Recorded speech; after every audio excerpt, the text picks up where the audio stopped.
Grandpa was 97 years old when he passed away.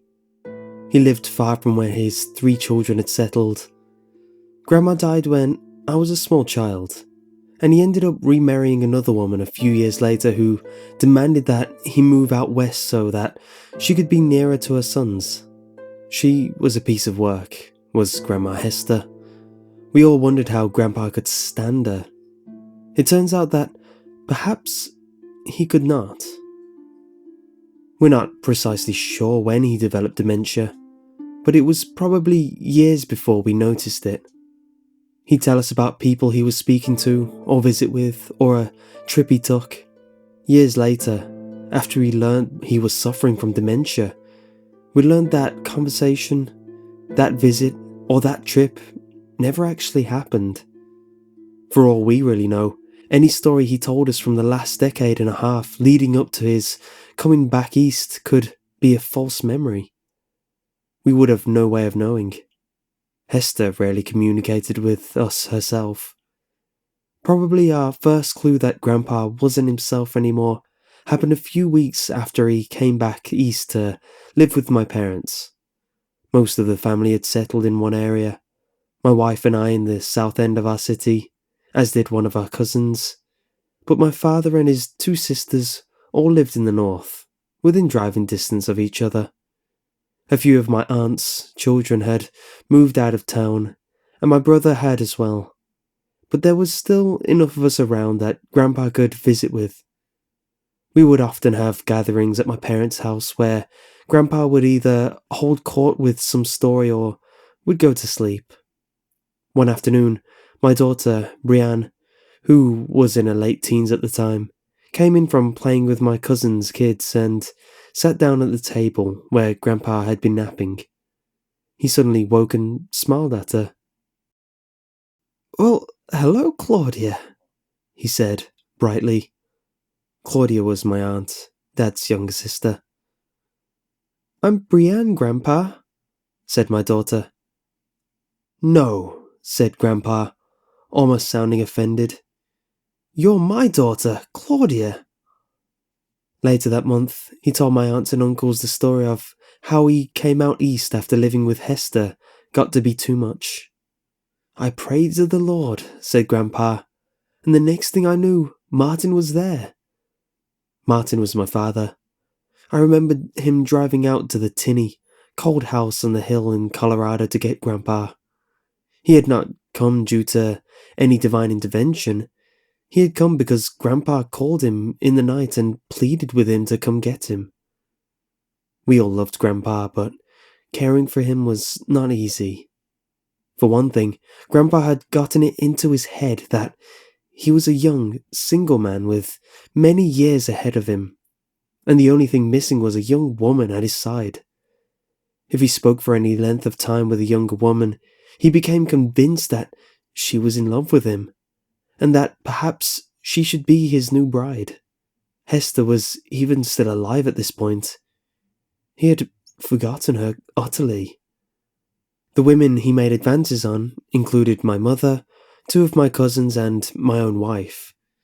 Thankfully, he couldn't do much more than talk, so it was just a matter of politely changing the subject whenever he would start with that. But it got worse when he decided he could do things like take walks on his own or try to drive my father's car.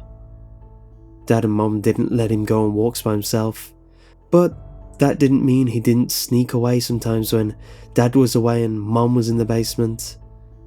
He had to use a walker to get around, and simply couldn't do stairs, but refused to admit this to anyone, including himself, leading to a lot of falls. He would also get confused as to where he was, or where he lived. At times during his walks, he would attempt to find the old family home that he raised my father and aunts in, despite it having been long gone since before I was born. Dad picked him up from a police station where he had been taken after some patrol officers saw him wandering around, clearly lost. The time he tried to drive Dad's car was after that. He decided that the reason he got lost is because he had to walk. He managed to get the e-brake off and rolled right down the fairly steep incline outside my parents' house, crashing into a fence. The damage was minimal, but after that incident, my parents realised he needed to be in a full-time care facility. He got worse after that. My father visited him 3 times a week.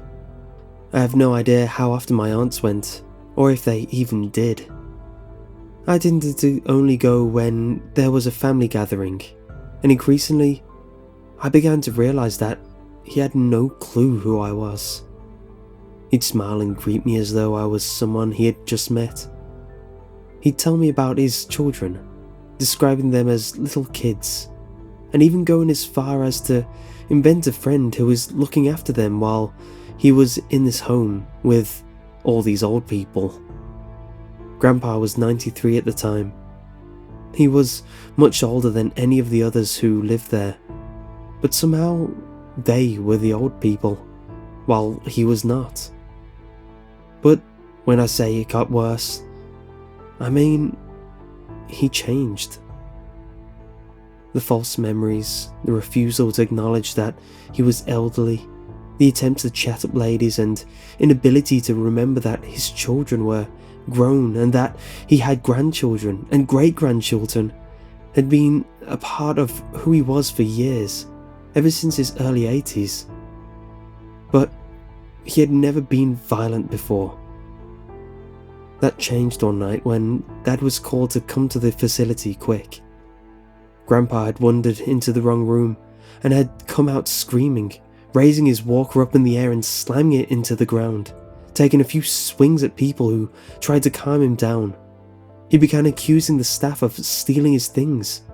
He was bellowing as loud as he could, "Give them back! Give them back!" I wasn't there for it, and I still have a hard time picturing it. Grandpa barely raised his voice above normal volume during the last decade of his life, except to laugh. When Dad got there, they had gotten him into his room, and he was somewhat appeased. Somewhat. He had a can of Ensure in a tube sock, and almost hit my father in the head when he came in. He apologised. Dad was one of the few people he always recognised, and said he had been waiting for the thief to come back. "A man who'd steal from me just as soon kill me," he explained. The Ensure in his sock was his weapon to fend off the thief. He told Dad about the men who had come to give him all the things back. "They put it all back, just like it was," he said. "Didn't take 'em long." Later that night, he told Dad about how much it had scared Florence. He hated that she'd had to go through that. Florence was my grandmother, the one who died when I was 6. He finished by saying that Florence had gone somewhere, and when he went looking for her, they told me she was dead. One day they're gonna come looking for me, and they're gonna find me dead. That was a jolt to my father. Grandpa had never, at any point before that, acknowledged his mortality, his advanced age, or the fact that he had probably no more than a handful of years left at best. Aging and death was something that happened to other people, but here he was, accepting that death was near. That wasn't the last night he mentioned the thief. He even gave the thief a name: Charlie Rosen. It was strange that he could invent a whole person, name included. He didn't even name the friend who was looking after his kids. In fact, that person ceased to exist. Charlie Rosen had stolen his kids, had killed Florence, had come to his home in Colorado and routinely taunted him, beat him, and even declared that Hester had been sleeping with him. He remembered her now, and was certain that she and Charlie were ganging up on him to make his life a living hell. In the last 6 months of his life, he would become increasingly agitated. Dad could not have a single visit wherein Grandpa would not mention Charlie, and then the violence started up again. In one visit, Grandpa accused Dad of being Charlie and attacked him. After that, Dad's visits dropped to once a week, and he didn't stay long. Once I went with him. It was the last time I saw my grandpa alive, and I'll never forget it. "Charlie was here again today," Grandpa told us as soon as we arrived. "He told me I couldn't leave this room anymore. He's trapped me here." "Dad, this is where you live," my father tried to explain. "See, here's a picture of Mother. Why would Charlie let you keep that?" "He killed your mother, you know," said Grandpa. "Murdered her in her sleep." "Mother had an aneurysm," said Dad. "You and I decided together to unplug the machine. She died in her sleep, but no one killed her." No, it was Charlie." Grandpa's voice was not agitated. It was solid, like he knew for a fact what he was saying. "He poisoned her, made something go wrong in her head. I didn't know it then, but I realized it later, after he introduced me to Hester, conned me into marrying her. He's my personal demon, that Charlie." Dad finally had had enough. "There is no Charlie," he said, nearly shouting. You aren't supposed to correct people who have dementia. It just confuses them more and makes them upset. But my father forgot this in that moment. "Charlie is someone you made up. Mother died naturally. You met Hester at a coffee shop years after Mother died. And while she was not a nice woman, she was not unfaithful to you. Please stop talking about Charlie." "Dear Lord in heaven," said Grandpa. "He got to you. He told you to say these things. You're part of it too." Grandpa?" I said. "Why don't we start a game of checkers?" Usually he loved checkers. "I don't want to play any bloody checkers," screamed Grandpa. I couldn't have been more surprised if he'd hit me. Grandpa had never used profanity in his life before. Bywords, as he called them, were only used by bad men, as far as he was concerned. "Not with you, not with him, Charlie Rosen's pet demons. He comes to me every day. He talks to me about Florence. He taunts me. He reads my mind, and he takes thoughts away and puts in new ones, worse ones. He tells me about how he rapes my little ones, how he and Hester keep them half-starved and chained in their basement. I can't stop him. He can go inside my mind. He's controlling me." We left after that without saying goodbye. Driving home, I almost wanted to cry. This kind, loving man was ending his days as a raving, violent lunatic. It wasn't right. It wasn't fair. What kind of monster was this Charlie?